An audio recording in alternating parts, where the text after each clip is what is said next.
عمر بن سعد اور شمر نے فوج کو 4 حصوں میں تقسیم کر دیا اور یہ کہا کہ کوئی بھی حسین کے قریب نہ جائے، جس کے پاس جو چیز ہے وہ دور سے حسین کو مارے، جس کے پاس نیزہ تھا اس نے نیزہ مارا، جس کے پاس تیر تھا اس نے تیر مارا، جس کے پاس برچھیاں تھیں وہ برچھیاں مارنے لگا۔ تاریخ نے لکھا ہے کہ جس کے پاس مارنے کے لیے کچھ نہیں تھا وہ کربلا کی گرم زمین سے مٹی اٹھا کر امام حسین رضی اللہ عنہ کی طرف پھینکتا رہا۔ امام حسین رضی اللہ عنہ کے جسم مبارک پر ہزاروں زخم لگ گئے۔ آپ کے جسم مبارک پر اتنے تیر تھے کہ آپ کا جسم مبارک نظر تک نہیں آ رہا تھا۔ جیسے ہی نواسہ رسول گھوڑے کی پشت سے زمین پر آتے ہیں، فوج یزید جھومنا شروع کر دیتی ہے، لیکن اتنے میں وہ گھوڑا جس پر آپ سواری کیا کرتے تھے وہ امام حسین رضی اللہ عنہ کے چاروں طرف گھومنا شروع کر دیتا ہے تاکہ ان تیروں سے اپنے آقا حسین رضی اللہ عنہ کو بچا لے۔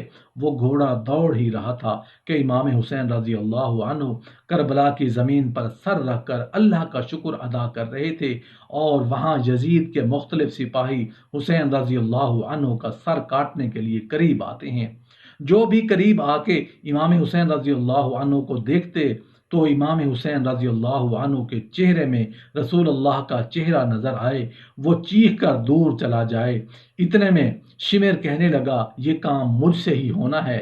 جیسے ہی شمر نے خنجر امام حسین رضی اللہ عنہ کے گلے پر رکھا تو وہ دیکھتا ہے کہ امام حسین رضی اللہ عنہ کے لب ہل رہے ہیں۔ اس نے سوچا کہ ہم نے حسین کا خاندان قتل کر دیا اور 3 دن تک بچوں کو پیاسا رکھا، شاید حسین ہمیں بد دعا دے رہے ہوں۔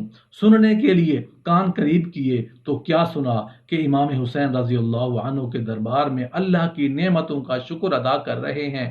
یا اللہ تیرا شکر ہے کہ تو نے اس عظیم امتحان کے لیے تو نے حسین کو چنا۔ اتنے میں امام حسین رضی اللہ عنہ نے آنکھیں کھولیں اور شمر کو کہا کہ کیا تو نہیں جانتا کہ میں رسول اللہ صلی اللہ علیہ وآلہ وسلم کا نواسہ ہوں، میں جنت کا سردار ہوں، حق پہ ہوں، بے جرم ہوں۔ شمر نے کہا ہاں مجھے معلوم ہے۔ پھر آپ نے فرمایا کیوں قتل کر رہے ہو؟ شمر نے کہا تاکہ یزید میری جھولی دنیا کی دولت سے بھر دے۔ شمر امام حسین رضی اللہ عنہ کا گلا کاٹتا رہا۔ فوج یزید مسلسل جھومتی رہی۔ امام حسین رضی اللہ عنہ کے سر قلم ہونے کے بعد سادات کو لوٹا گیا، بی بی سکینہ کو تمانچے مارے گئے، رسول اللہ صلی اللہ علیہ وآلہ وسلم کی نواسیوں کے سروں سے چادروں کو لوٹ لیا اور امام حسین رضی اللہ عنہ کے جسم مبارک کی توہین کرنے لگے۔ تاریخ نے لکھا ہے کہ امام حسین رضی اللہ عنہ کے جسم پر جو چیزیں تھیں ان کو لوٹنے لگے۔ اتنے میں ایک شخص امام حسین رضی اللہ عنہ کے قریب آیا۔ امام حسین رضی اللہ عنہ کے ہاتھوں میں ایک انگوٹھی پہنی تھی، اتارنے کی کوشش کی، وہ نہ اتری۔ وہ ظالم انگلی کاٹ کے انگوٹھی لے گیا۔ آپ کے جسم مبارک کو رسیوں سے باندھ کر گرم زمین پر ادھر ادھر پھیرا گیا۔ اتنے میں عمر بن سعد نے کہا اے شمر، حسین اس کے ساتھیوں کی لاش کا وہ حشر کرتے ہیں کہ رہتی دنیا تک کوئی بھی یزید کے خلاف آواز نہ اٹھائے۔ سب کے جسموں سے سروں کو کاٹ لو اور سب کی لاشوں کو پامال کر دو۔ زمین کربلا گواہ ہے، کہیں سے کوئی قبیلہ اٹھ کر آتا ہے اور کہتا ہے کہ ہم لاش کو پامال ہونے نہیں دیں گے، کہ بی بی ام لیلہ کا قبیلہ آ کر کہتا ہے ہم علی اکبر کا لاشا پامال نہیں ہونے دیں گے، کہیں سے بی بی رباب کا قبیلہ آ کر کہتا ہے کہ ہم علی اصغر کا لاشا پامال نہیں ہونے دیں گے۔ ایک ایک شہید کی لاش کو پامال ہونے والی جگہ سے ہٹائی گئی۔ تاریخ گواہ ہے کہ صرف رسول اللہ صلی اللہ علیہ وآلہ وسلم کا نواسہ کربلا کی گرم زمین پر پڑا رہا اور مغرب کے گھوڑے مشرق کی طرف اور مشرق کے گھوڑے مغرب کی طرف دوڑتے رہے۔ امام حسین رضی اللہ عنہ کا جسم پامال ہوتا رہا۔ امام جعفر صادق رضی اللہ عنہ فرماتے ہیں کہ میرا سلام ہو میرے اس غریب دادا پر جس کی لاش کو اس طرح سے پامال کیا گیا۔